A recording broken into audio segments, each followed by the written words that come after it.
I'm trying to. I was talking to Carrie, and he was like, "Hey, like I want to challenge you to own yourself." And I was like, "Okay, let's switch it up. I should be kind of be known as William, right? Because that's how I introduce myself. But um, because my mom, she can't say William, she has to say Bill.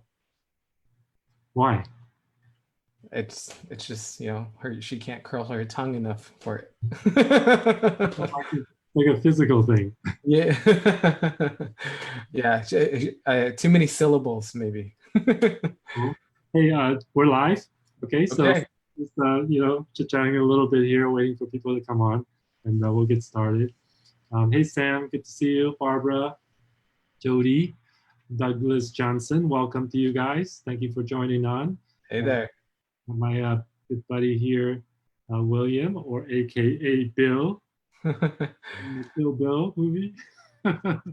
Did you know that William Clinton is officially known as Bill Clinton, and he signs as Bill Clinton, but he's actually William Clinton? I do know that. Officially, Okay. William Jefferson Clinton, right? Is that right? Yep. Yeah. I was like, they're so different. Like, I don't even know the correlation. Like, how did Bill become William? You know? Honestly, I don't know. Like you would immediately think Will is supposed to be short, right? And then same thing for, Robert and Bob, Yeah. Richard and Dick, yeah. I, I, I just recently heard Margaret and Peggy. No, never heard that. Yeah. I don't know. Maybe someone was like pulling my leg. All right. I see a bunch of you jumping on, so I'm going to get started here. Welcome everybody to Wisdom Club Live. I was trying to stream both to my Facebook profile and the Wisdom Club private group, but we couldn't get on StreamYard for some reason. A lot of technical issues lately. I think there's a lot of chaos going on the internet. Like yesterday, it was really hard to make phone calls, and people that I normally talk to, like it wouldn't even go through, like it wouldn't even connect, and it just like cut off. So it was like, Wow. what's going on? We had to use WhatsApp. Ah, interesting. I Yeah. um I realized, I was trying to call a couple folks and I had to use Wi-Fi calling. And by the end of the day, I was looking at articles. I like to read articles in the evening, and I found out T-Mobile had a shortage Oh, for a good stint. Yeah, wow. yeah, Well, maybe people are having to like telecommute from home, and it's causing some issues. I don't know. yeah. Hey, we don't need to worry about that. We're all totally clear right now. So anyway, welcome everybody to the stream here. I'm going to, of course, be recording this and getting this over to the Wisdom Club Live, Wisdom Club Facebook group when we get it done and everything. But you guys are on here live with me. Can you just, type in the word, let's say Bill, type in the word Bill so that we know that you can hear us and everything's cool. Hello, Michael. Hey, Craig. Hey, Miko. So let's get started. So I met William. This is what, a couple of months ago, I think, on a networking, on a online Zoom networking group that Kevin Sale runs, which is super awesome. It all kind of was an offshoot from Asian Hustle Network. So, hey, by the way, you guys are not Asian. You can join if you want. It's a super great group. I think there's what, like 30,000 or 40,000 members? Actually, it just surpassed 55,000. 55,000. All right. Yeah, It's yeah, growing super fast. Like, yeah. I don't know how they're growing so fast, but people love it. There's a bunch of entrepreneurs, small business owners, people with talent. We got lawyers. We got Hmm. all kinds of people. We got people like, we met, what's his name? I think his name is Paul. He makes bespoke glasses. Oh, yeah, that's right. Right? So like super specialized stuff, but people are just really, really great people and innovative people. So if you guys want to jump on there, just text me, and I will get you guys in and help you get connected. So Kevin runs a virtual networking group, and it's growing, and we have a lot of great conversations. That's where I met William over there. I'll go a little more formal for him and say William. Thank you. And because we are talking business, right? So so when I met him, he was just a super cool guy, and always the delight of the Zoom room that we have. Oh, thanks. And it's been really open and really helpful. Been really open to sharing his thoughts and value with everybody. And you know, we're all growing our businesses, and William never hesitates to say, "Hey, what about this? What about that?"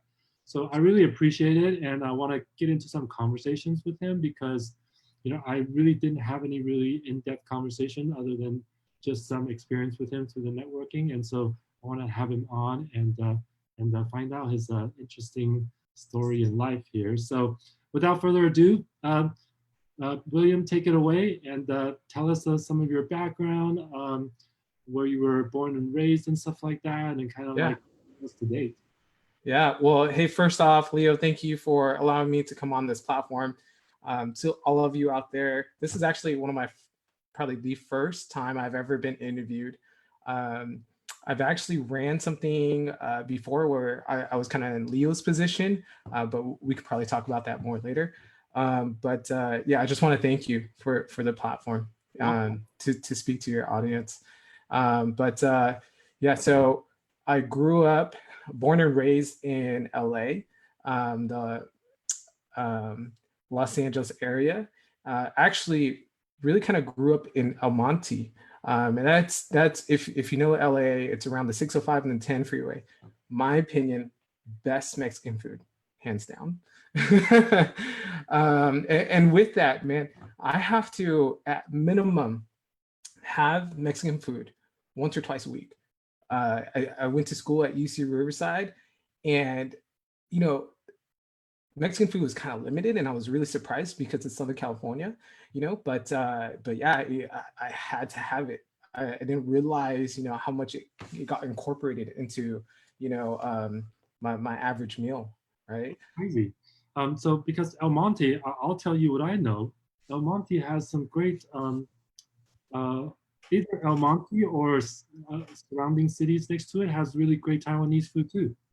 Yeah, Taiwanese is great in San Gabriel Valley. And so with that said, San Gabriel Valley has the best Chinese food outside of, I think, China, right? I heard Toronto has amazing Chinese food as well. But the next best for me is not San Francisco in the States. I truly think it's Rockville, Maryland, near DC. That's probably the next best for me in Chinese food. All right, we might have to talk about that sometime. Yeah. But also, I think, you know, San Gabriel Valley has the greatest melting pot of Asian food. I think, you know, like you said, Taiwanese. I discovered Schzuan just in the recent years. Really great. Cantonese. I mean, like, you got dim sum, then you got the group family meals, you know, and Thai. Thai food is amazing. Japanese food, sushi is all, you know, really, really fresh. But what I think we're missing is Laos and Filipino food. I went to the Philippines right kind of like in the middle of February, kind of COVID-ish, you know, the beginning of that. But man, I didn't know how good Filipino food was. So authentic and so great. Yeah. Wow, that's awesome. Yeah. We have to have a food show now pretty soon. Yeah, I can give you my top eats. Anything with Asian, you know food's gonna come up, right? Yeah. So El Monte, super cool. You were born and raised, you said, there? So born in you know, in downtown LA, raised in El Monte. Yeah, so from kindergarten all the way to high school, you know, was always in El Monte, and didn't really venture out as much. Went to UC Riverside after that, and finished my degree there, and then moved to downtown LA for a little bit. You know, do my new work after college, and then from there, you know, just stayed in El Monte. You know, moved back to support my mom. I've been paying her mortgage for, you know, I think over 12 years. It's crazy. Yeah. Awesome. Not everybody can say that, man. That's super awesome. Yeah, you know what? Thinking about, I have to think back. Like, she gave me everything. Raised me from day one to 18, right? I mean, even in college, she would make me food to go to bring back. Heat up spaghetti in the microwave. And the cost of insurance, I realized I'm like, man, I shouldn't be driving around that age, and the cost of insurance could be a mortgage, when you're that age. So very, very thankful, and it's my time to give back, if you will.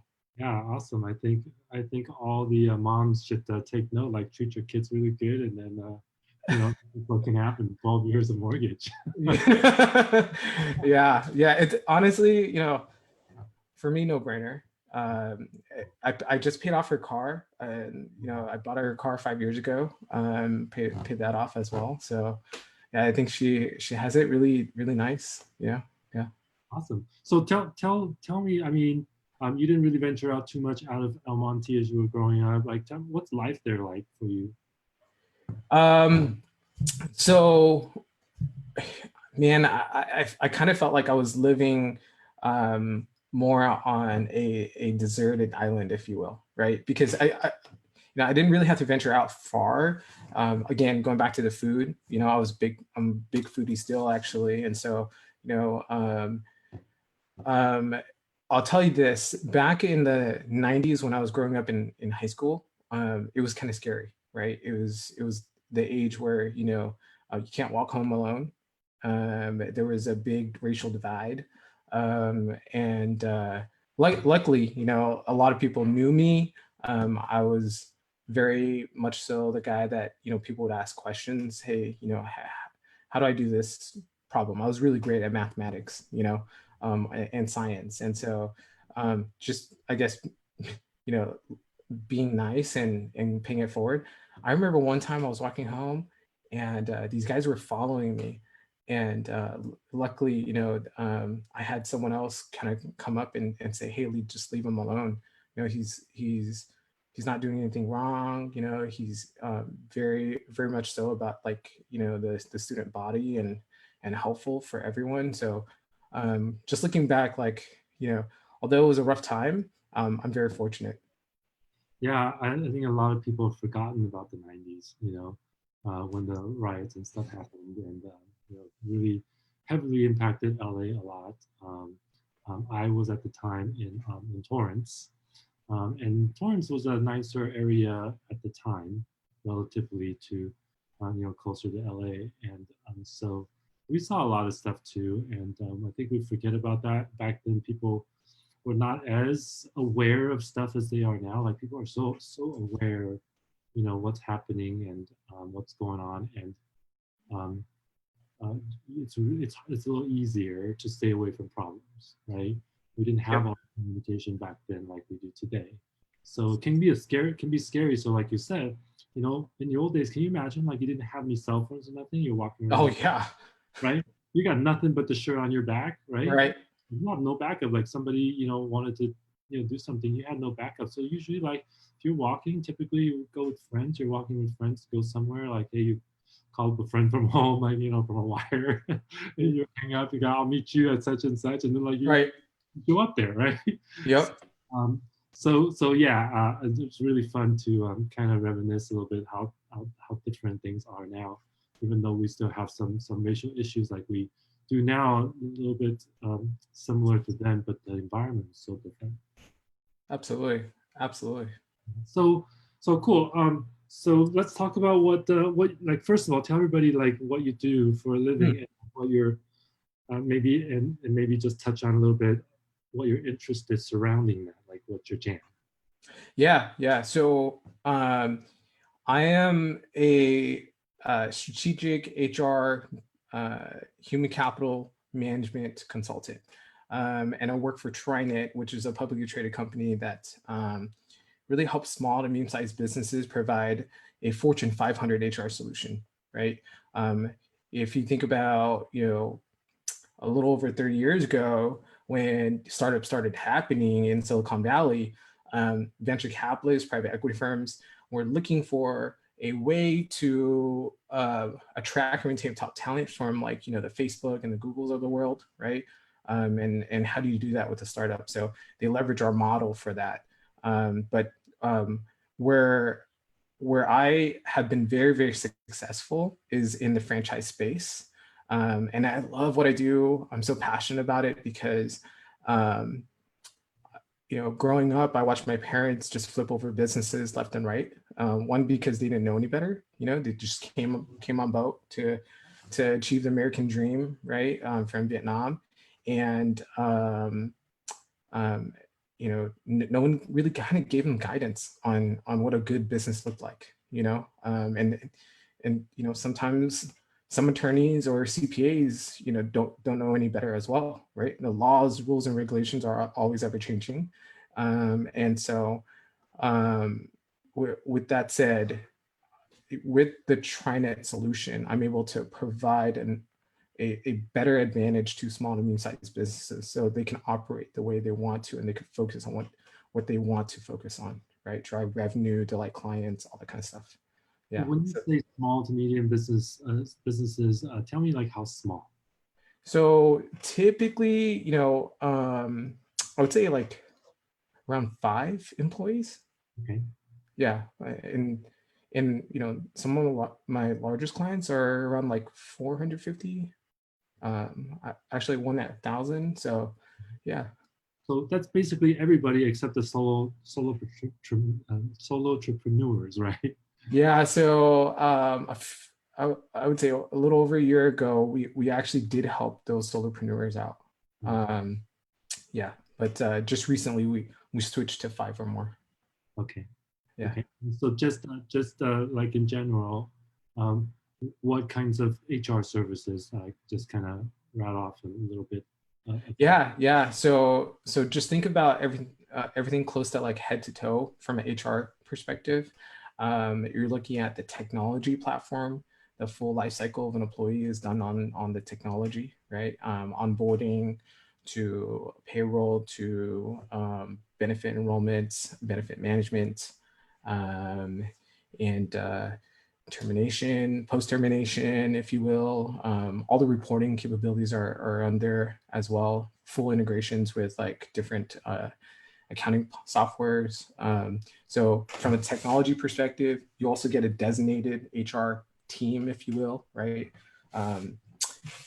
They at minimum have 15 plus years of experience that you can leverage them to, right? And then you have access to, again, that Fortune 100 level style benefits, right? And then where I actually do really well with, kind of like more from a strategic standpoint, is workers' comp and EPLI, which is employees practice liability insurance. Okay, so it's a lot of services surrounding HR. I think people don't always think about Yep. the hiring and firing, but that's only a small part of it. You got all the benefits stuff, packages, and stuff like that, and can get really complicated. Yeah. When I worked as a director of IT, I worked directly with HR as well because they needed us to interface with them on the technology they were using for tracking, for project management, for we didn't do time cards or anything like that, but some businesses need that, and Yeah. so there's a lot of pieces, and I think insurance is like the worst nightmare ever. Like trying to get the right plan for your employees and stuff like that. Like every year, you gotta spend like a month trying to study the new changes and see what works best for you. Right. But then your part for the company is finding those businesses that are right fit that you can offer the services to them, right? Because it's a little bit more on the sales side. Yep. So the full sales cycle is where I'm involved in. But I would say also January 2019, so about 18 months, I've been spending with cross-functional internal teams in order to create a program that fits perfect for the franchise systems out there. So what I mean by that is everything from underwriting to implementation, to product development, to also service delivery as well. And then lastly, I would say like alliance agreements with, the franchisors, the corporate who sell to the franchisees. Yeah. So, while doing this full-time job, I was doing that as well, and it's officially all said and done. So we're ready to kind of deploy it to the world, to the US. Yeah. Yeah. I actually just posted something on LinkedIn today. I said, hey, look, if you're a franchisor and you want to, sign up for an alliance agreement, the first 5 who sign up will get a Patagonia jacket on me. Mm-hmm. So, yeah, I mean, I think people should get some free stuff first of all. I'm always good on free stuff, especially Patagonia stuff, man. I can buy, boatload of that stuff. I had no idea until recently how good the product was. One sustainable, right? Really impacting the economy. Part 2 of that is the warranty. They really stand by their product. In my opinion, when I hear that, it's like, oh, that's like Nordstrom. You just like return it and get back a new thing. This is like, no, if it rips, you bring it back to the Patagonia store, they fix it, and then they give it back to you. Unless if they can't fix it, then they get you a brand new. Yeah, I bought these socks. They're like hiking socks, REI, and I think they're called Tough. What is it called?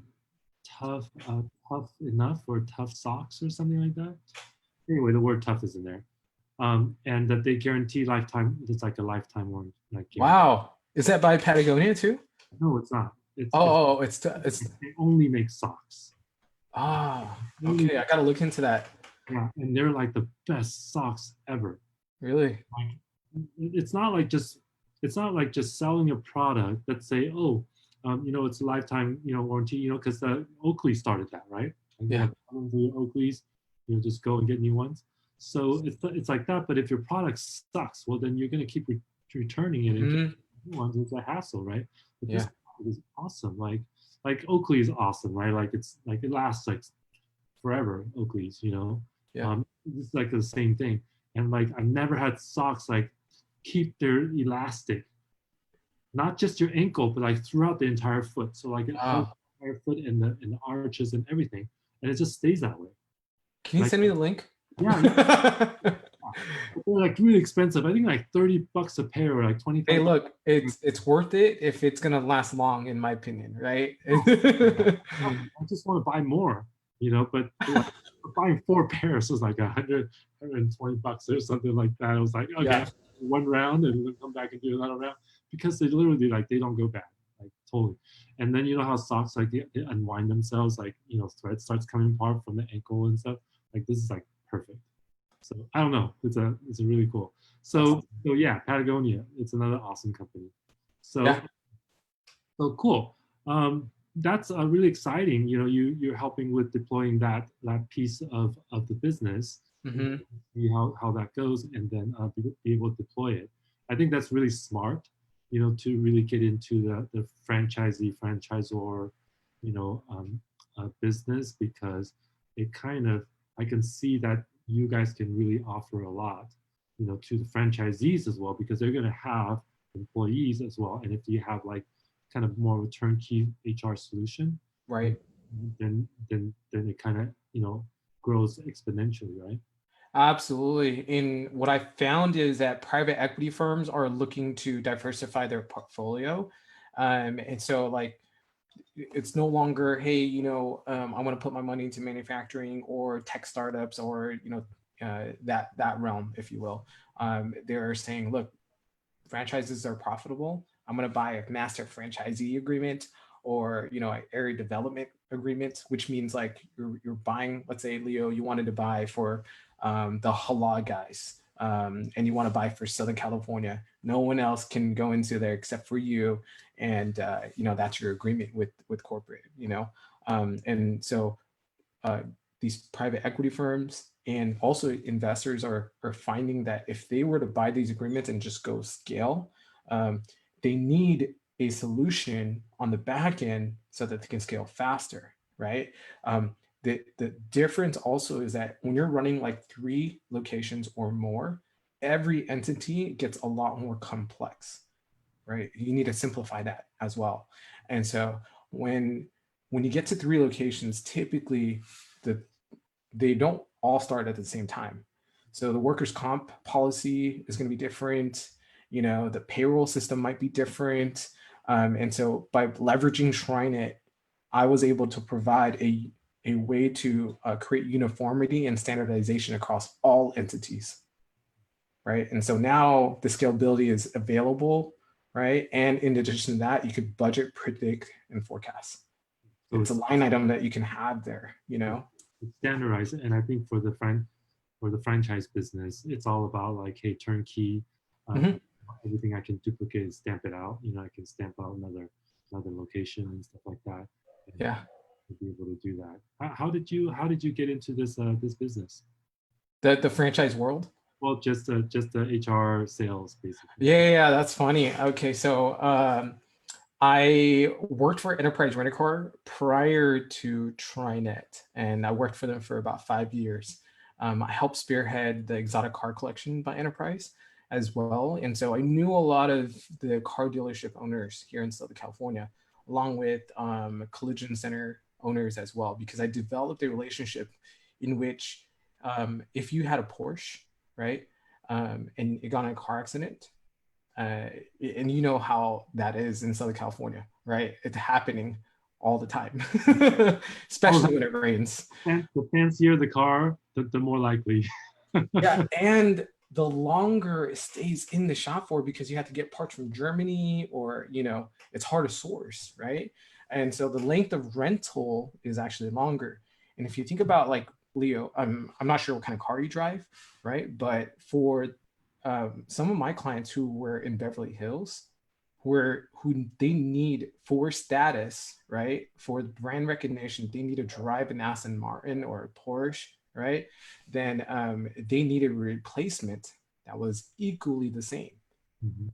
Okay. And so that's where I developed that relationship with the collision centers to be like, hey, William, I need to leverage you in order to get the right replacement, the same exact car level for my client who has their car in the shop for this long, and the insurance companies were okay with it. And the car dealerships loved me because I would just walk in, give them cash, and boom, walk out with 10 cars. You know what I mean? You were on the purchasing side of it then but of as course. as well, yeah. My key thing was building a B2B technology platform that talked to the collision centers and the insurance company and our rental side, so that we would know, hey, are the parts available? Okay, yes. How long is the labor? When will the car be designated to finish, so that the rental would be paid and invoiced correctly to Enterprise Rent-A-Car, right?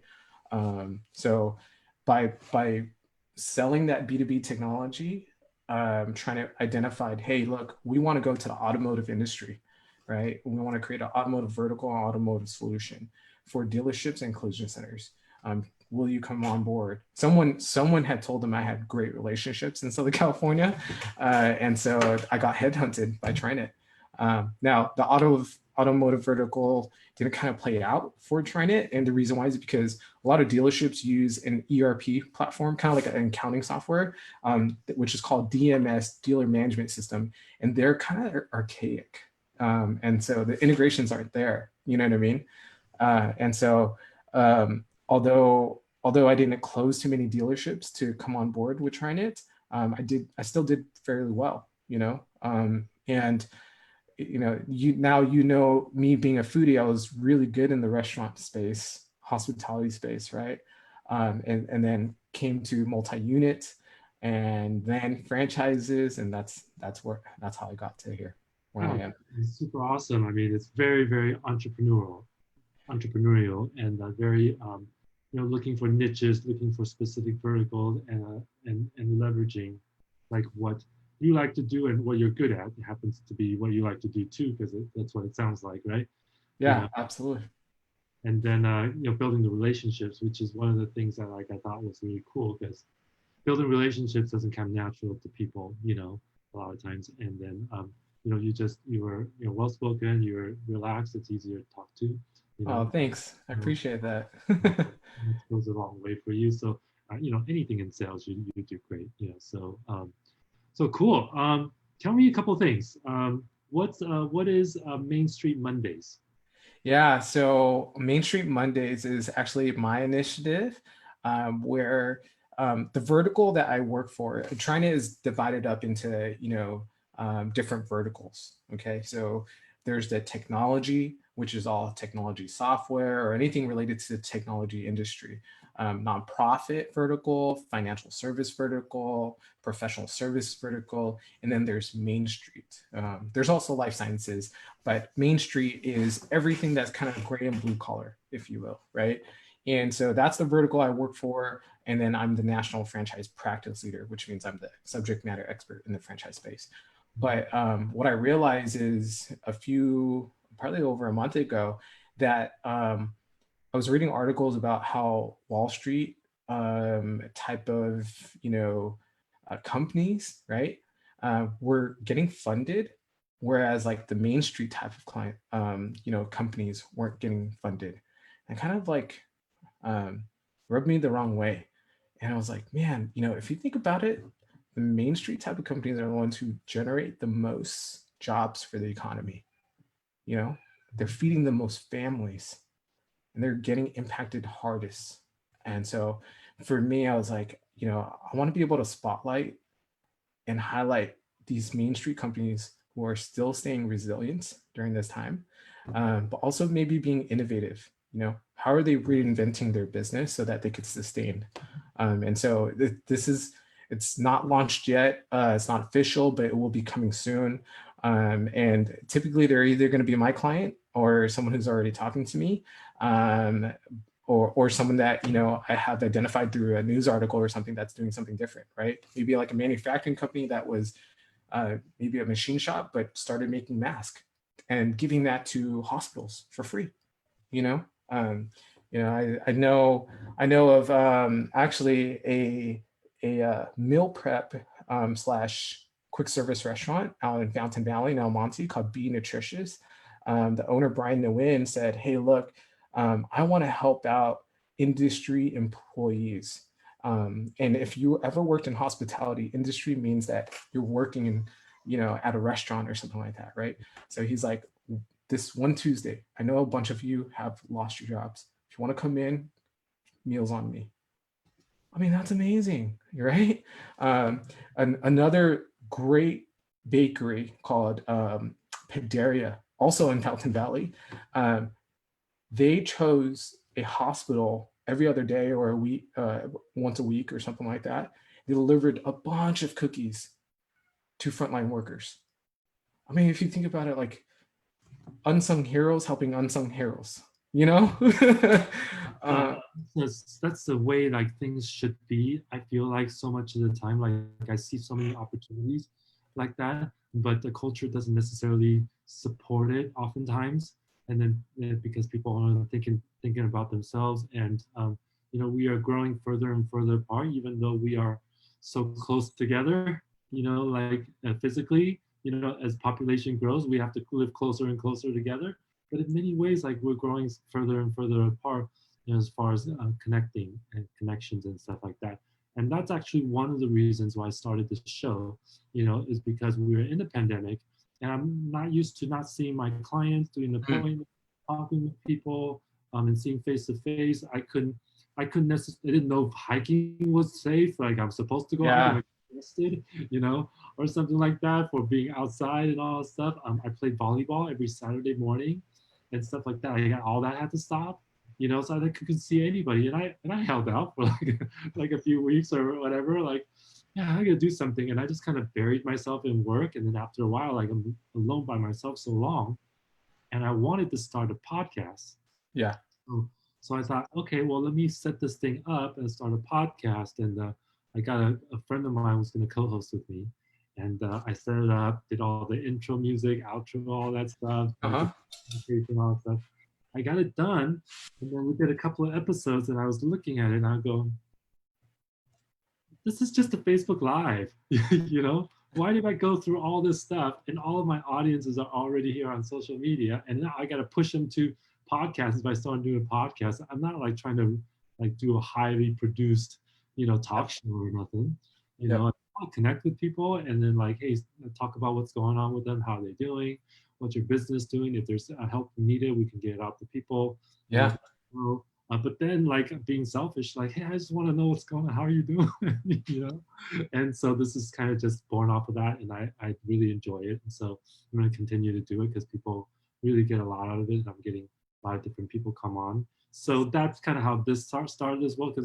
So the reason I mentioned all that is just like really, how do we connect, you know? Because at the end of the day, we're all going to need each other, whether you know or not, whether Yeah. you think you want to be uh, self-reliant or not. You know, we just can't. It's just not possible. You know, maybe not now, maybe not next month, maybe not next year, but it will happen. Like, hey, I need somebody to help me. Maybe I'm injured or something like that, and whatever, right? And in this case, like people have economic issues, and hopefully people aren't being kicked out of their homes and stuff like that because the forbearance is helping a bit. I mean, there's some help, but we still don't know the full scope of things. So we got to continue to help people, you know?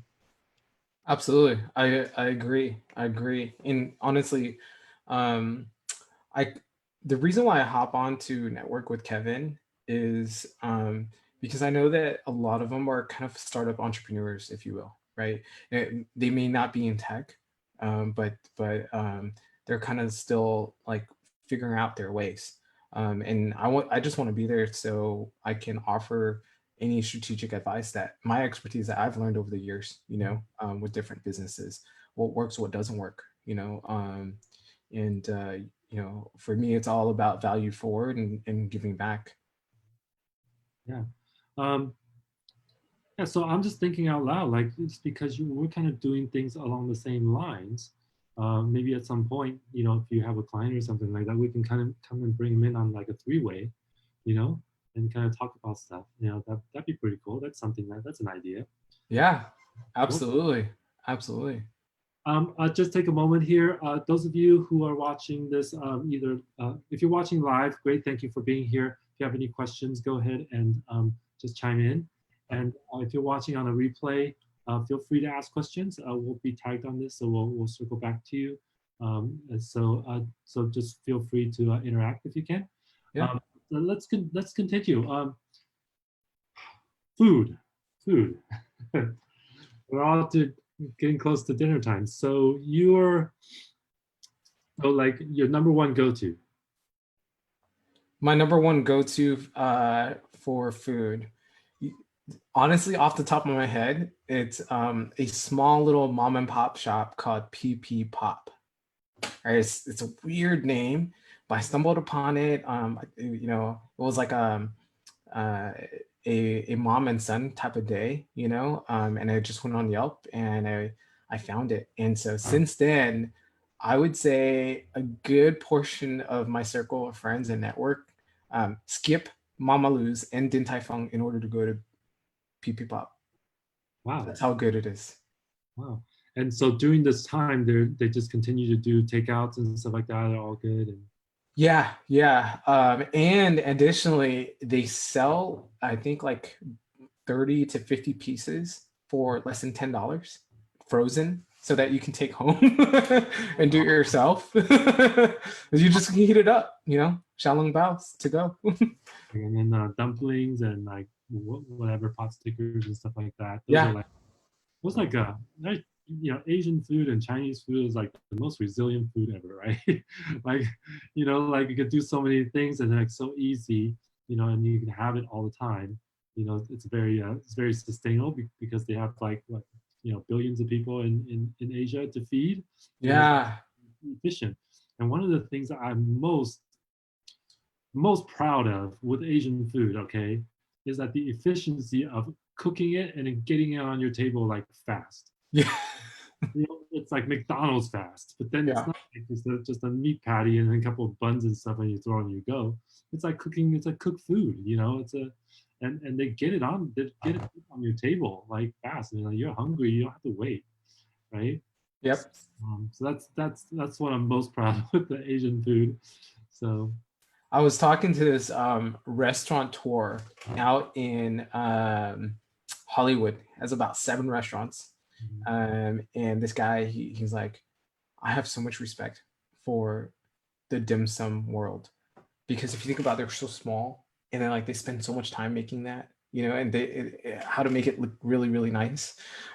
He's like, that should be Michelin star automatic if you can do that. Yeah, but yeah. awesome. There, I was just watching a show that was highlighting it's like I think it's Japanese, but the owner was like Chinese.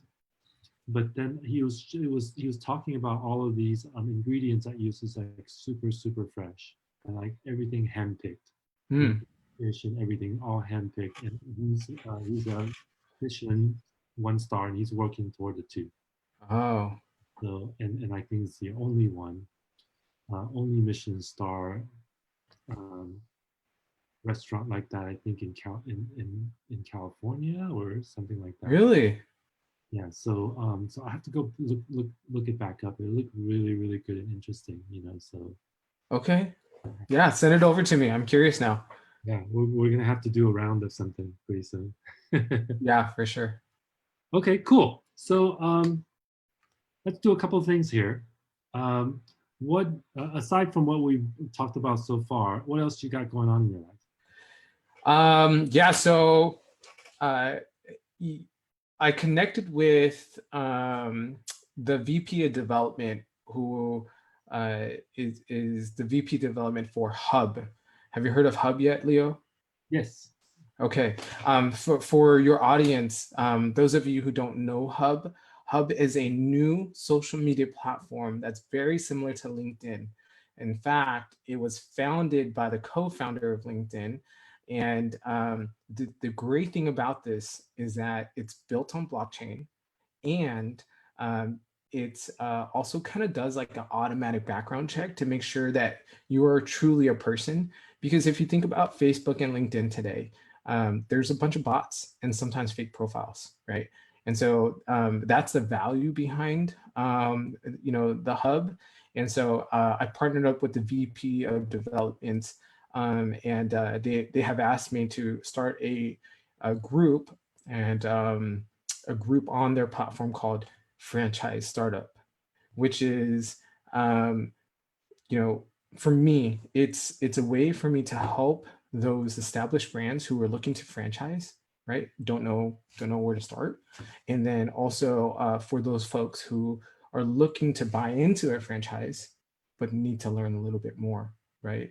And so I'll be hosting something also called Franchise Coffee Chat on Fridays at 11 a.m. Pacific time. And I'll be having thought leaders, mostly like business advisors. So maybe CPA, attorney, folks that I know in the franchise community are, rated top 10 by Entrepreneur magazine. And the source behind that is actually surveyed by Franchise Systems. So these folks are true, they're real. It's not like Yelp where you have to pay to get good reviews. Yeah, the whole review system is pretty messed up. Yeah. I know that I don't know if anybody knows this, but in my previous company, we would talk about Yelp and stuff like that. And even though we weren't in the space of needing reviews, that wasn't our company. We worked for Fortune 500, Fortune 100 companies. Yep. We didn't need reviews from them, So it's not like that. But what Yelp would do is they would call you up, and this has been a while, so their policy probably changed. They would call you up and say, "Hey, we noticed you, on our platform here. Would you like to buy, sponsor us? And if you paid money, then your reviews would just stay there, and But then if you said, no, I'm not interested in stuff like that, like suddenly your reviews drop off, like they get hidden and stuff like that. Yeah. So it's kind of a mobster-ish, kind of way of doing things because it's supposed to be reliable. Right. And so when that stuff, I hate seeing that stuff happen because it doesn't really work. It's because it has to be built on trust. It has Right. to be built on something that people can take advantage of so that we can get some honest feedback. And that's what's broken about a lot of industries, because in real estate, in our industry too, we thrive on all the referrals, and we have to have Hmm. rules for that. And Right. this whole review functionality just does not help us at all. Right. Because what happens is people would hack the review systems to get their reviews in and stuff like that, and they would be looked more favorable upon it. But then at the same time, those of us who uh, don't have the luck of doing that, or people that they work with don't know how to post review or where or how or what or do Yeah. it, then they totally get slammed on it. Wow. So it's just not an even playing field. So you could be an extremely great agent that does a lot of work and a lot of experience and does a lot of good for people, but then it'll get washed out by people who just basically make their careers on reviews. Well, then they're good with reviews. They're not necessarily good at their job, right? So that can That's be the true. whole. So as a consumer, I think that's really deceiving. And so, so I think there's a lot of work that needs to be done there. I think that people who have added reviews as a functionality or something like that, not Yeah. really thought it through, and eBay and Amazon. Amazon does an okay job, but eBay was pretty bad too, Yeah. So There's this thing called Fake Spot that I use on Amazon, that tells you like, are these ratings real or not, or these reviews are legitimate. Like it's a ABC rating. I'm kind of curious. Does that exist for the real estate industry, if you will? Not really, nothing official. There's a couple of products, smaller players who have signed on with our MLS association system. Okay. You know how that works? Like we join an association, and Right. we pay a due. An association take all that money and provide us services. And one Mm, of the services, of course, is MLS, the data, but yeah. also partners that partner with them that we can use their tools. So Okay. the newer one that's popped up recently, I forget what it's called, my review or something like that. But it has not gotten any kind of traction at all because the consumer don't know it. And the process of leaving a review um, can be weird and complicated. Like what the heck? Where am I putting my stuff in? And so if you're not familiar with being on Yelp, if you're not familiar with being on Zillow and stuff like that, why would you leave a review there? And if you don't leave a review there, and all of it, the agents are really only on either on Zillow or on Trulia or on something else, it's not all in one place. There should be like a common platform, like all the reviews all converge. Hmm. Email, like anybody I tell you like, hey, email me, you're not like, oh, which provider you got, which carrier you got, that Yeah. kind of thing. And that's kind of the experience, and so if you're not familiar with it, you're not going to leave a review, and that's bad for economy, that's bad for people, that's bad for industries when we can't have something that's reliable, Yep. something that more ubiquitous, so that people can use it easily. So, Yeah. I really think that there should be a way to help identify, if a real estate agent is someone who is a subject matter expert within that realm, or I'm saying not realm, but a territory, if you will, or city, you know.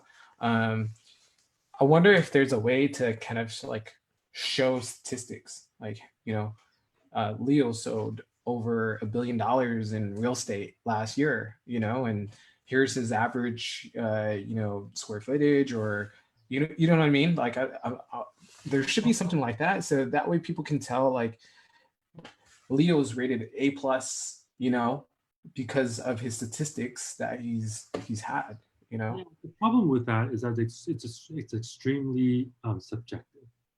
Okay, and I would have never known this if I didn't think about it and look at how everything is being done here in the real estate industry. And we're talking about residential real estate, for the most part. And the problem is this: you could get all the business, and you'll have a lot of reviews if you've been in the business long enough. Okay, if you're in the business for 10 years, if you're in the business, That's true. there's a trail of stuff. Right. Okay, that you, even if you didn't chase after it, you just get it, here and there, because the system, the industry has little things here. They're nothing like super uniform. But you could be like a really, really great agent, and Mm-hmm. you've been, an agent for 2 years. Okay, so then you as the consumer, like, you could have probably benefited from that not so seasoned agent. Because why?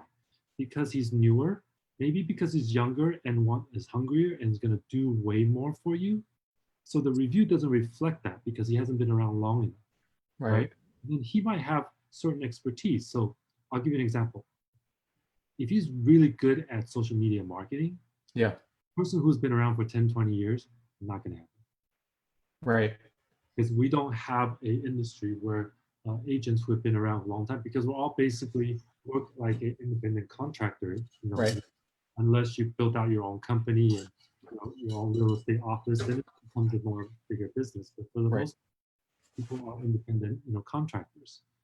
And so that leads to people with being like a solo entrepreneur, and then Yeah. they're doing everything they can. They're wearing all kinds of hats and stuff like that. And as technology moves and stuff, they just fall behind.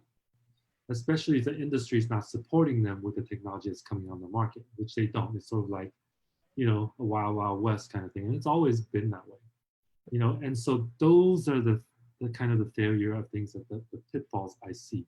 Mm. So you as a consumer not knowing the whole thing, like, well, how do I even choose an agent?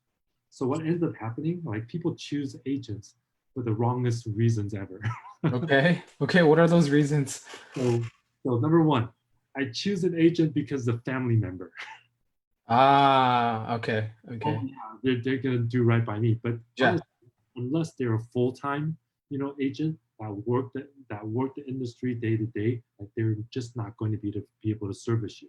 They Right. might get through it, and it's not that complicated. They might get through it. They've done it a couple times. It's not a big deal, but it's still a lot of pitfalls. Mm. You get into legal issues. It's kind of like practicing lawyer, and you're like a part-time lawyer, right? And Makes so sense.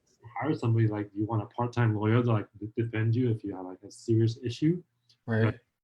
And so that's an issue, because you ask around, like, hey, who's your agent? Like, oh, it's my cousin. It's gonna save me money. He's gonna charge me less. Well, they charge you less, but you actually lose more, right? So that's number one. Like we hear that too often. And number two, of course, is like, oh, my friend's gonna do it. And so, like, and I think the main thing is that if you can at least get a full-time agent, like, they're dedicated to Yep. doing the real, like, they jumped in with both feet and, like, hey, I'm doing this. This is my thing. I think a good analogy, like I made, was like, you want a part-time lawyer? Do you want a part-time doctor to work on your arm? Right. That kind of thing. But that's what people are doing with real estate. It's totally crazy to me if you think about it that way, right? So this is by far the biggest investment that almost everybody makes. That's Right? true. Yeah. Like, can you think of anything else that you pay so much money for? Like, nothing, right? And so if you got $1 million home, you can shift $50,000 one way or the other, like, in a blink of an eye. I have clients who own millions of dollars, and so their money can shift a couple of $100,000, $500,000 at a time. So, like, in blink an eye, like, there goes a $500,000 that you Right. So It, it's all relative, right? Like, the price range, and if you got like a $300,000 home, then of course you're bound. But then even like 10 grand, like, for a lot of people, it's like a ton of money, right? I'll tell you this. Look, so obviously I pay for my mom's mortgage, right? But that's under my name, and uh, that property is probably I got it at like 350, so super cheap, right? It's probably worth 750, but I'm paying property tax on 350. Okay, see, so but for me, it's like when I got married and then had my the property that we live in now, it's probably about, I think with the market, I'm not sure, probably about 1.5 mil or a little bit over. But we got assessed at like 1.2. And so I live on a flag lot. Leo, you to your audience, a flag lot means that it looks like a flag pole as your driveway, and then like the rest of it is like the flag part, right? So you have to drive in. But guess what? This pole piece, which is probably about 2 to 3,000 square feet, they're forcing me to pay property tax on that, which is like, what are you doing that I have to pay the same property tax as for that square footage as where I live? I think that's unfair, but what they're saying is like, oh, well, now you got the benefit of being away from the street. You know what I mean? I'm like, what are you talking about? That's not a selling point. You know, I have to take my trash can all the way out there every Friday. I'm just kidding. But no, the big piece that people don't really like think when they buy a property at like over, half mil or a mil, or to your point of like, hey, it could shift each way. They don't think about the property tax that is forever there, right? So for this house, I luckily I'm good at writing business cases, right? So I got them to assess it at 800K. But like moving forward, my life, once I pay off this house, I'm not sure if anyone knows this, but they are allowed to increase property tax year over year, right? But guess what? I'm probably going to be paying at minimum $1,000 a month to live on the property, even though I paid off my whole house. That's $12,000 a year, or more. And it goes up and up and up. I think there should be a cap. You know what I mean? Like, you pay into the system, you should be free and clear kind of thing, in my opinion, like. That's what makes it really, really tough to live in California, right? Whether you've lived here all your life or not, people who have lived here all their lives and they just saw their property taxes go up, there's a little bit of protection for that. There's also the thing about selling your property and it gets reassessed, and then now all of a sudden your property, tax is really, really high. And so there's some laws in place that are trying to help that, Yeah. So I don't know. That's a really hard one to talk about, because California just wants their money. They want their money somewhere. They want it from the businesses. They want it from the property tax. They just want it. You know what's funny, Leo? Pre-COVID-19, we were as a state making billions of dollars. Like making. So I think there's a way for us to at least cut back. Yeah, for sure. I think and not to be too down on it, but yeah, the failure of our government, because we take that money and it's not managed well, and it gets squandered and get put into somebody's pocket somewhere, and that it's really hard to track, and it's kind of gotten out of hand. We have the third largest economy in the world, and it's not managed very well at all. And so that's kind of, we have what we have. But then because people love the state, they have a hard time leaving. Although there's a lot of people leaving because they're tired of it. They're like, hey, I can't deal with this COVID thing, too many people here. I can't deal with taxes and stuff like that. So I got to take off and stuff like that. But I'll give you one silver lining. Okay. I was talking to my client. She lives in Taiwan. Okay. And so we started talking about property taxes and stuff like that. And I said, so, so what's the property tax like, over there? I said, we're here like, one, I mean, worst case down here, like 1.5%, 1.25%, right? Yeah. Yeah. Well, she says over there, flat out 5%. 5%. That's crazy. Yeah, 5%. Now, if you purchase a house here, you get to write off the interest, your tax Yes. there. Yeah. But there, we can write off the interest on both our property tax and interest Oh, wow. on our Yeah. mortgage. So over there, they can only write off the interest on their home, on the price of their home.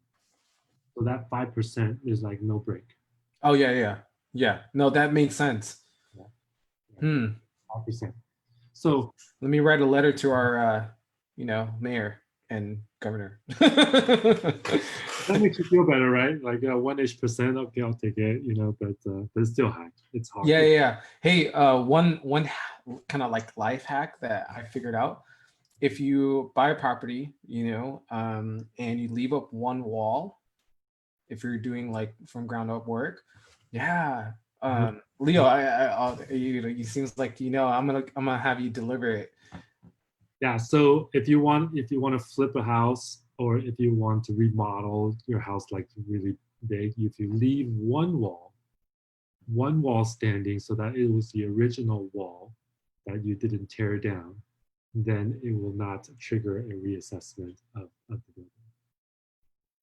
Yep. Yep. Which meaning if you bought the property for $500,000 and then you probably built it and it got supposedly assessed at $2 million, you're gonna be only paying on $500,000, which is really, really cool. And I wish I knew that. You sell it to the next owner, and then he has to pay the two. Yeah, yeah.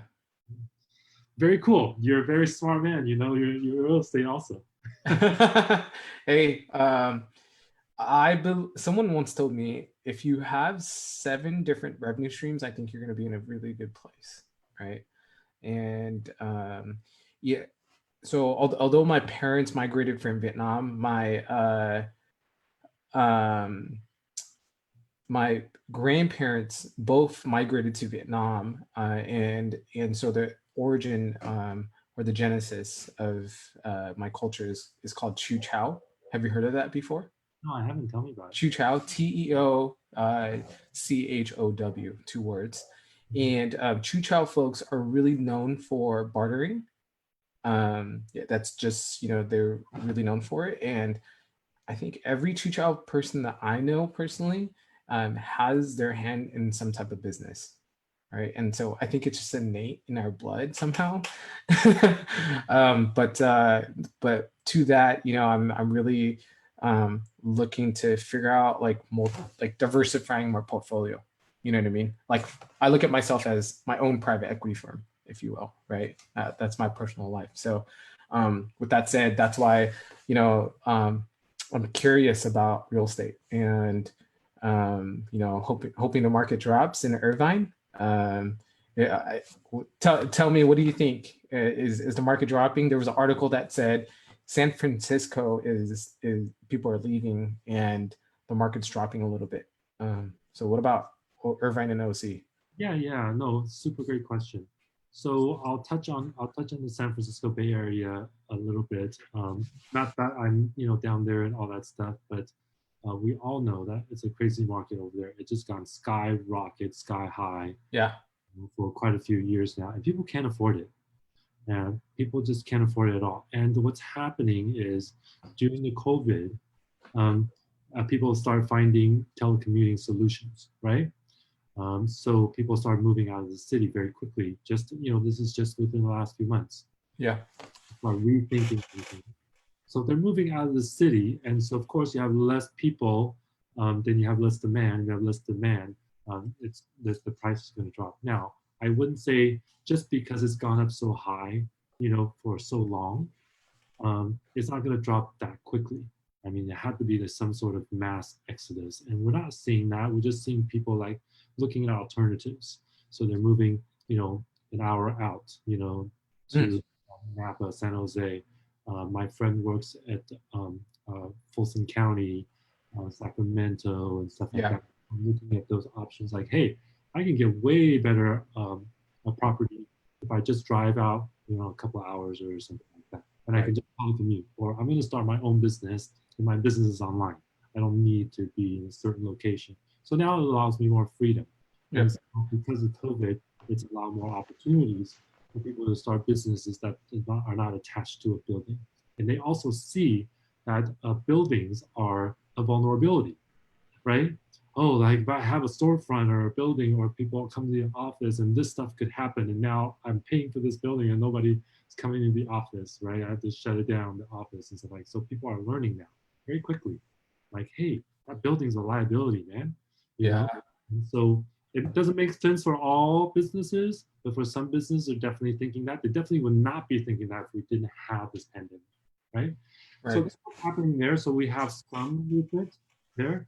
But then it's also good for the market overall because it was getting to a point that was just unsustainable. Yep.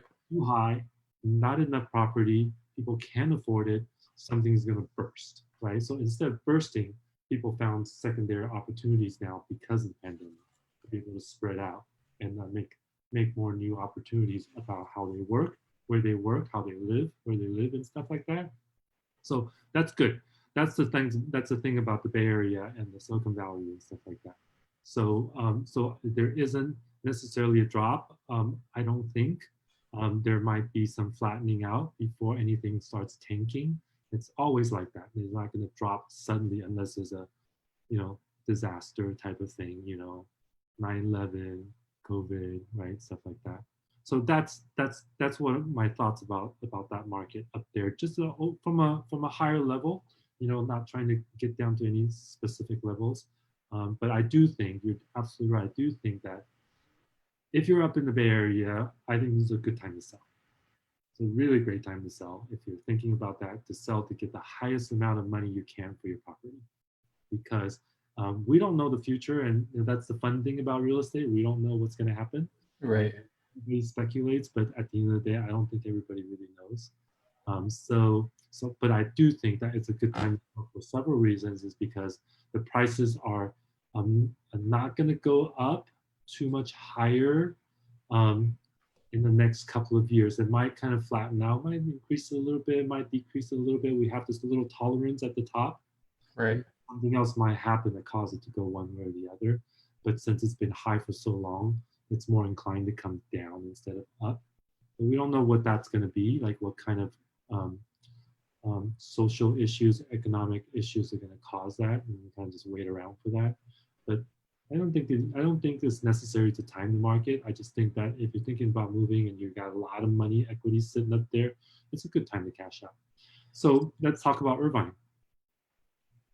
In Orange County in general, if you're a seller right now, you can get really good money for it. Right. So if you're in position to downsize, if you're in position to think about moving out of state or even just another county, right. Also for whatever reason, if it's lifestyle or business reason, it's a really, really good time to do that, because if you wait more, you're probably not going to gain much more equity. I don't think. Right. Not in the next 18 months or so. So we're thinking a little bit kind of short term. People are like, if you're thinking about doing something in the next 18 months, I feel like it's better to do it now than later. Okay, and so Irvine market, if you're a buyer, I think that's awesome. If you're a buyer, it's going to be a steady growth, but nothing's not going to spike up. We still have really a lot of demand here in Irvine. Okay. And the demand spiked because the interest rates dropped. So it affects this market a lot. Okay, I don't know if you've seen any of my other mini videos when I talk a little bit about the interest rates. So a year ago, interest rates were about 4%. Right. Right. And if you go back to late 2018, it was actually 5.25%. That's a 2% swing. So for every 10% change in your interest rate, you can buy, I'm sorry, with every 1% change in interest rate, you can buy 10% more property, same amount of money. Okay, so if you were buying a $500,000 home a year ago at let's say 4.25%, and then you compare it to buying a home now. So Yep. let's say at that time you want to buy a $500,000 home. Now, Yeah. with the same payment, the same mortgage payment every month at 3.25%, you can buy a $550,000. Same payment, no changes. Only thing changes is the interest rate. So that's like free money. It's like Yeah. $50,000. It's So true. people are latching on that. So they're doing two things: either they're refinancing, bring their monthly mortgage down, Right. or they're buying homes for the first time. Those are the two top drivers of buyer demand right now. Okay, your first time homeowners, home buyers, they finally can qualify because the interest rates are lower. Okay, so now we have all those people who couldn't afford it before suddenly can afford it. So as soon as they can get that bottom line price and qualification approval, they're like, we're going for it. You know, we always wanted a house we finally can qualify and can approve. Right. For. So there's a lot of those people. So it gives those people a lot of opportunities, which Right. interest rates lowering supposed to do, right? And then some of the side effects is like the refinances drives the mortgage industry.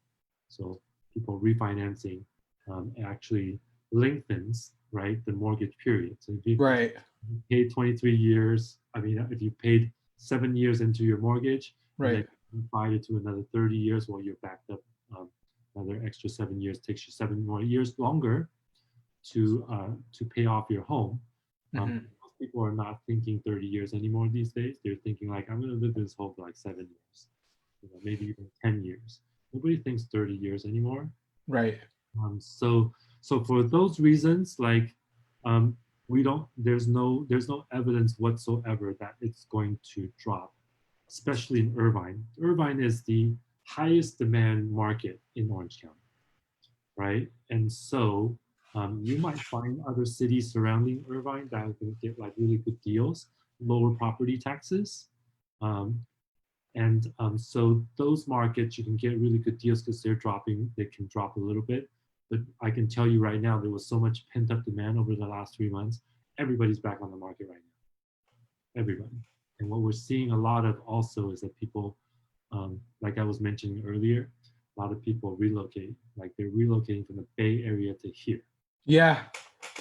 And then relocating from San Diego to here or LA to here, especially from LA, because people saw all the chaos and all the stuff up there and say like, I can't do this. I'm tired of it. I've got little kids at home. They can't be exposed to this stuff. I'm moving.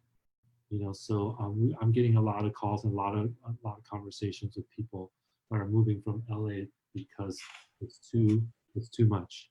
And I don't know if you know, but for roughly the same amount of geographic area, LA County and Orange County, LA County has 4 times more population than Orange County. Oh, wow. So Orange County has about 3.5 million people, and LA has about 12.5 or 13. Right. Yeah. So I always tell people like who want to live, like thinking about moving, like okay, so you're here in Orange County. For every car you see on the road, expect to see 3 more In LA. Yeah. in LA on the road. If you're in line, and there's 3 people in front of you, expect to see like 12 people in that same line in LA. Right. Difference, right? Like if you think about it that way, like how much, congested you would be like up there. And then when stuff like the COVID and stuff happens, their impact is also 3-4 times more. Right? Yeah. I agree. So I don't think I shared this, but so I live in kind of like the Pasadena Monterey Park area, if you will. I'm sure you know where that is. But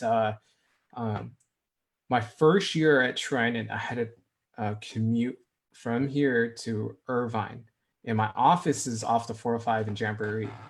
So I would say until I earned my stars and stripes at TriNet, I was probably commuting every single day, Monday through Friday, for at minimum 6 to 7 months until I earned my stars and stripes. Like I had to prove myself, if you will, right? Now I get to work from anywhere except for Mondays pre-COVID-19, and so for me, like I was telling my wife, I was like, we gotta move to Irvine. All my friends are there, you know. We could afford it. I don't want to live in this 2,700 square foot house anyways because there's so much cleaning. Because I have to do the cleaning. I'm okay with going with something smaller, and so yeah, like I so one of my Jewish friends invited me to the JCC. Yeah, oh my gosh, I went in there. I was like, dude, everyone's so happy. You know, the community is amazing. Everything's just clean over in Irvine. But you're absolutely right. My commute going from Irvine to LA every night at like 5, anywhere from 5 to 7, it just gets worse and worse as you get into LA. You know, yeah. So you're absolutely right as far as traffic. Yeah, so I want to just say a couple of things about Irvine, and I want to be respectful of your time. We're going quite a bit over. We're having a really great time here. Oh yes. But I want to say something about Irvine. I think everybody could appreciate. I think you would, William, and then we'll do our closeout. But Irvine is a master plan community, and I don't know if you've ever heard that before, but it's the first city that had been that they planned out how the community was going to be built. So if you imagine like the city planner, but like on steroids. So they'll say like, hey, you know what? We want to keep Irvine as beautiful and as open as possible. So here's our plan. Our plan is we're gonna have this many homes per community, and for every community, we're gonna have this much shopping center. We're gonna always have a elementary school, middle school, high school. Okay, in whatever they came up with. I don't know the exact number. It's got to be at least. It's got to be within like 3 miles or whatever, 5 miles away, from that. So if you live in that community, you should be able to have all the amenities you want, in an area that they designate. So not only shopping, not only schools, not only how much green belt, but also how much wilderness trails, sporting, sporting parks, Yep. community parks. Like I was in Woodbridge. I don't know if you know where Woodbridge is. Yeah. I was in Woodbridge. We just went into escrow on one of the homes down in Woodbridge, and literally you could drive around the community, and there's like a community park in every corner. It's As amazing. opposed to like I would just say like in LA or like in South Bay where I lived before, like you could like have bought a house right next to a liquor store, right? This is like zoned that way, right? It's true. Very eclectic and it's very like weird and stuff like that. And every block is different, and that's great. But you miss that kind of thing where the convenience is already planned out for you. Sure. Right? And so that's one of the reasons Irvine has higher property taxes than other cities around. But then they're putting all their money there. Like you see the value there. The schools are the best in the country. They always rank at least top 5. And I think it's like top 3, in the country every year. And that's not just like certain school. That's like all the schools, from K through 12. And then we have our UCI down here. And then UCI is like, well-known, research facilities, science, and, all that stuff. And so you can see like people from it's known internationally. Irvine's known internationally because the Asian influences. So everybody in China know, like you tell them Irvine, they know where it is. It's like, hey, you want to buy a home, invest in Irvine? It's like, yeah, I want to invest in Irvine. Like they all want to put their money in Irvine because they've seen how much it's like continue to grow. When everybody else all the real estate is going up in value 5% a year, like Irvine was growing like 10% a year, So just because the high demand is driving all the prices up, And then for a while, there was crazy because all the foreign buyers were coming in and buying everything cash. Mm, Local people couldn't buy it because they couldn't compete. But yeah. they've regulated that to make sure that that doesn't happen because we need like local people to be able to afford Right. here. And so for those reasons, like Irvine is like some of the, I think, the best community ever. So I don't know if you knew any of that stuff and if that's helpful to you, like thinking about living in Oh, Irvine. it is definitely helpful. I had no idea, but it makes sense. Yeah. Makes complete logical sense. Absolutely. You guys have kids? Yeah, we have a 22-month-old named Lincoln, and wanted to pay back to American history, the guy who made it all good for us to equally work and be a part of society. So pay homage to American history, and then also two labs, Brody and Carter. Brody is about 10 years old. Carter's about 3. Yeah. Awesome. Yeah. And you love hiking. I used to take both of them over to Runyon Canyon off leash quite often. Eaton Canyon is in Pasadena. Love doing that as well. Yeah. Yeah, I know all of those trails. Okay. Okay. Chantry Flats is, if I have time, right? Then I'll do that. If I could get half a day to myself, kind of thing. Yeah. Which is rare now. I've done Chantry. It's awesome. Yeah. There's a waterfall there if you can get to it and stuff. Yes. Yes. Yeah, super cool. I'm getting ready to I put a deposit down for a puppy. So I'm not gonna give it away right now. It's super special and Okay. can't wait. But it's gonna be a little while. But Oh, I'm gonna tease it a little bit because it's gonna be kind of my little baby here. congrats, Leo. So we'll see. Okay, super cool. We cover a ton of stuff, and Yeah. really enjoying this conversation. So I'm gonna have to have you back, and let's do a little bit of a focused talk on some topic. Okay. Sure. Is that something? Absolutely. But then, as per tradition, I want to just first of all, um, like I always ask people, like, what do they love about where they live? And sometimes they just say, hey, overall Southern California, they have some things that they love. And then you have a quote that you can share with us. Yeah. Yeah. So, yep. Love Southern California. Obviously, I'm in Monterey Park, so the mecca of Chinese food, like I had mentioned earlier. But what I really like is the ability to go hiking, go to the beach, having access to every type of kind of like um, demographic, if you will, right? The desert is available, and snowboarding, on based on seasons.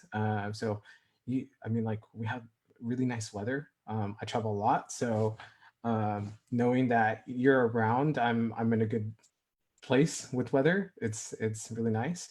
But yeah, it's just the melting pot, the community, um, everyone just being very open, if you will, here in Southern California.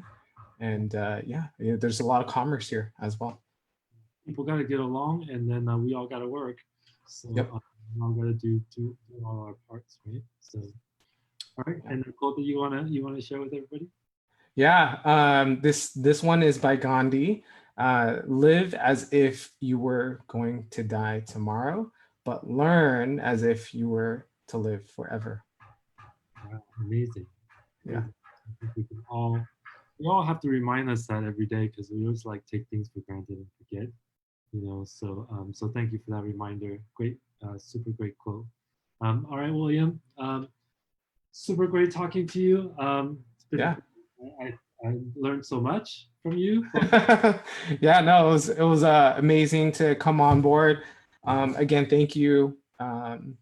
First time ever being interviewed, right? I've done the franchise coffee chat where I interviewed someone else. I was a moderator, but this is my first time ever being interviewed, so it was kind of cool to sit on the other side. I actually, I have a question for you. Yeah, please do. All right. This is actually from a podcast I used to listen to all the time by Lewis Howes. School of Greatness, and he always asks, if you had a microphone, right? And everyone had like earphones on, right? What are the three truths, right? Like there's no kind of scripture or anything left as far as like what you've written, what you've published to social media, your YouTubes. No content is available for Leo, right? But if you had to leave behind three truths, what would that be? It's one of my favorite podcasts as well. So I know well. The three truths I would say is uh, uh, be be a connector.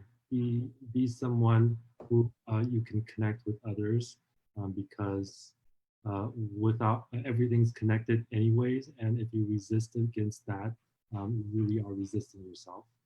And second one would be, be true to yourself, be honest with yourself, because if you're not, you cannot be true to anybody else, and you cannot be honest with anybody else. Love it.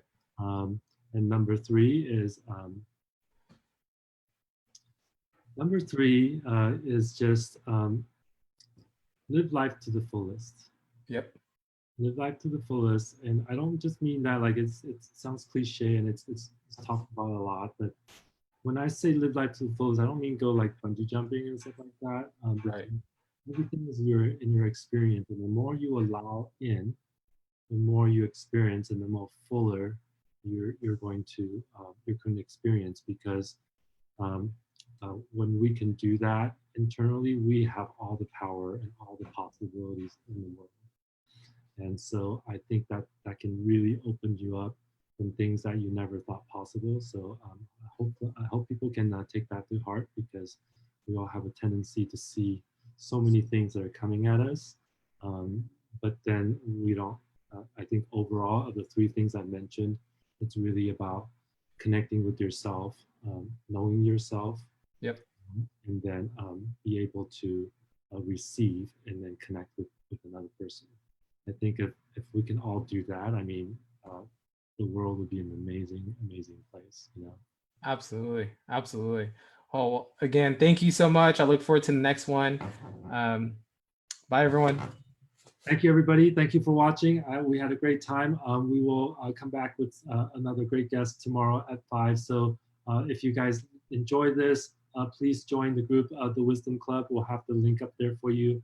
Just click on it and join it. We're going to start shifting a lot of content over there, just because I wanted to dedicate my time to the people that are in my group, as opposed to just anybody who are on my profile, and people who really love this stuff, who really love the quotes I put out there, who really love all the inspiration we put out there.